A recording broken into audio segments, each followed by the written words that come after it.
माँ के लिए कैसे तोड़ दी शादी। करीब आज से 5 महीने पहले मैंने सुहाना से शादी की थी। मेरी माताजी गांव में रहती थी। मैंने उनसे कई बार कहा कि वो मेरे और सुहाना के साथ शहर में चलकर रहे, पर हर बार वो कुछ न कुछ बहाना बनाकर टाल देती थी। इस बार मैं गांव जा रहा था और सोच कर जा रहा था कि माँ को साथ लेकर ही आऊंगा।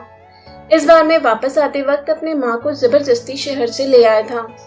मैंने माँ को समझाया कि कुछ दिनों की समस्या है, फिर आपको भी शहर में रहने की आदत हो जाएगी। जैसे ही घर पहुंचकर बेल बजाई, सुहाना ने दरवाजा खोला। सुहाना माँ को मेरे साथ देखकर चौंक गई और बोली, आप इन्हें भी अपने साथ लाए हो? खैर, जैसे तैसे सुहाना ने माँ के साथ कुछ दिन बिताए। सुहाना मेरे सामने तो माँ से बहुत अच्छा व्यवहार करती थी, लेकिन फिर मेरे ऑफिस जाने के बाद सुहाना माँ से अच्छा व्यवहार नहीं करती थी। मेरे और सुहाना के बीच रिश्ते खराब न हो, इसलिए माँ मुझे कुछ बताती भी नहीं थी। मैंने सुहाना को बहुत समझाने की कोशिश की, पर वो कुछ समझने के लिए तैयार ही नहीं थी।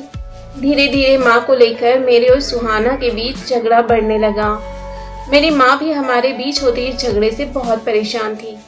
एक दिन सुबह सुबह नाश्ते का समय था, सभी नाश्ता कर रहे थे, तभी सुहाना चिल्लाते हुए बोली कि इस घर में या तो मैं रहूंगी या तुम्हारी माँ। जितना जल्दी हो सके अपनी माँ को वृद्धाश्रम में छोड़ाओ, अब मैं और उन्हें नहीं झेल पाऊंगी। मैंने भी फैसला बना लिया और बोल दिया, ठीक है, तुम यहाँ आराम से रहो, तुम्हें यहाँ से कोई कहीं नहीं निकालेगा। मैं अपनी माँ के साथ अपना सामान लेकर घर से निकल गया और एक अलग जगह रहने लगा। मैंने सुहाना से भी अपने सारे रिश्ते तोड़ दिए थे। सुहाना उस घर में अब अकेले रह रही थी। उसे भी अपनी गलती का एहसास हो गया था। एक दिन वो मेरे घर आई और मुझसे बोली कि बहुत बड़ी गलती हो गई है, प्लीज मुझे माफ कर दो।